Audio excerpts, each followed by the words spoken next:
بسم اللہ الرحمن الرحیم۔ السلام علیکم فرینڈس، کیسے آپ لوگ؟ خیریت سے ہیں؟ لیٹسٹ نیوز لے کے آپ کی خدمت میں حاضر ہوں۔ جو لوگ چینل پر نئے ہیں چینل کو سبسکرائب کر دیں، ساتھ بیل نوٹیفیکیشن ہے اس کو آن کر دیں تاکہ ہماری کوئی بھی ویڈیو آئے تو آپ لوگوں کو نوٹیفیکیشن ملتی رہے۔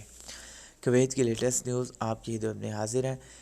ایک اہم نیوز جو میں نے سمجھا کہ آپ لوگوں کے ساتھ شیئر کرنا ضروری ہے وہ بھی شیئر کرتا ہوں۔ فی الحال پاکستانی گورنمنٹ کے لیے سعودی امور برائے حج نے ایک مراسلہ ارسال کیا ہے، جس میں بتایا گیا کہ فی الحال پاکستانی حجاج کے لیے جو ہے یہ وائرس کے پیش نظر جو ایگریمنٹ ہے وہ ملتوی کر دیا گیا ہوا ہے۔ یہ ٹیمپریری ہے، کسی ٹائم بھی ہو سکتا ہے، یعنی پاکستانی حجاج کے لیے فی الحال جو ہے حج کے معاہدے وہ کینسل ہو چکے ہیں، انشاءاللہ دوبارہ ہو سکتے ہیں۔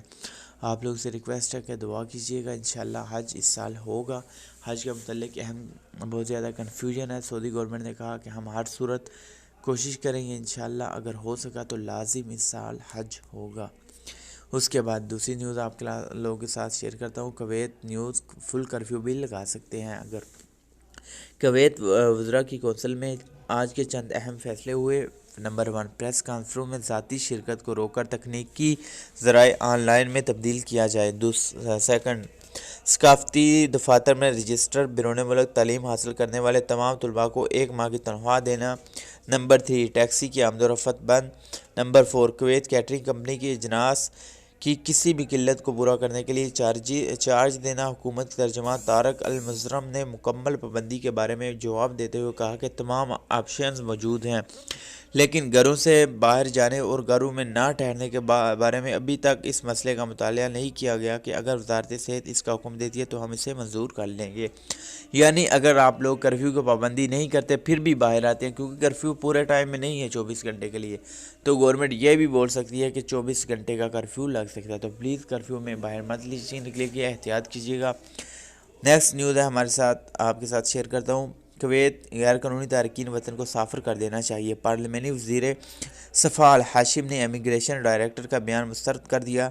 کویتی پارلیمانی وزیر صفا الحاشم نے امیگریشن کے ڈائریکٹر طلعت مرافی کا بیان مسترد کرتے ہوئے اپنے بیان میں کہا ہے کہ موجودہ دور میں صحیح فیصلہ یہ ہوگا کہ اس وقت غیر قانونی تارکین وطن کو ان کے ممالک کے سفارتخانوں کی ہم آہنگی کے ساتھ اور بغیر کسی جرمانے اور الزام کے ڈپورٹ کر دیا جائے۔ ملک کو قانون کی خلاف ورزی کرنے والوں سے پاک کرنے کا یہ بہترین موقع ہے۔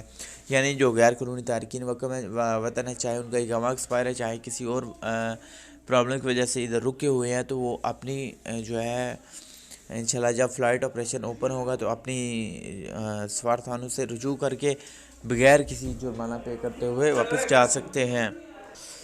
نیکسٹ ایک نیوز ہے، دنیا بھر سے کویتی شہریوں کا انخلاء شروع۔ کویت سول ایویشن، وزارت خارجہ امور اور وزارت داخلہ کے تعاون اور وزارت صحت کی نگرانی میں فرینکفرٹ اور لندن سے کویتی شہریوں کی وطن واپسی کے لیے آج 2 پروازیں شروع کی جائیں گی۔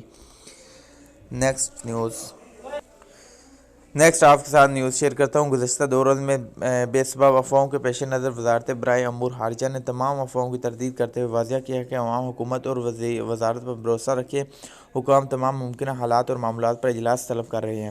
خاص طور پر یہ رمضان سے پہلے اشیاء خورد و نوش کی معقول کھپت کی فراہمی پر کام جاری ہے۔ نیز تمام کوآپریٹو اور سوسائٹیز کی عوام کو اشیاء خورد و نوش کی گھر تک ترسیل کرنے کی خدمات کو یقینی بنانے کی کوشش کی جا رہی ہے۔ صحت کے تمام نظام اور رہائش کی ناکامی سے 2-4 ممالک سے شہریوں کا انخلاء بیرون ملک مقیم شہریوں سے متعلق ہر معاملے کی امیر کویت خود پیروی کر رہے ہیں، اور اس بات کا یقین دہانی کروائی گئی ہے کہ شہریوں اور ان کے اہل ویال کو کسی دقت کا سامنا نہیں پڑے گا۔ بیرون ملک سے شہریوں کی وطن واپسی کی کامیابی کا انحصار شہریوں اور تارکین وطن کے گھر بیٹھے اور صحت سے متعلق اقدامات کی وابستگی پر ہے۔ اور نیکسٹ نیوز ہے، دیکھ سکتے ہیں آپ کے سامنے پورا پیج ہے کہ کویت اور دوسرے عرب ریاست میں ان میں کتنے جو ہے وائرس کے کیسز اور کتنی اموات ہو چکی ہیں۔ اس کے بعد ایک ویڈیو میں آپ لوگوں کے ساتھ شیئر کرتا ہوں۔ ویڈیو میں یہ ہے کہ کویتی جو ہے آرمی جو ہے کرفیو کے باعث اللہ تعالیٰ کے سامنے سجدہ رو ہے، کس طرح عبادت میں مشغول ہے، تو آپ کے ساتھ ویڈیو شیئر کرتا ہوں۔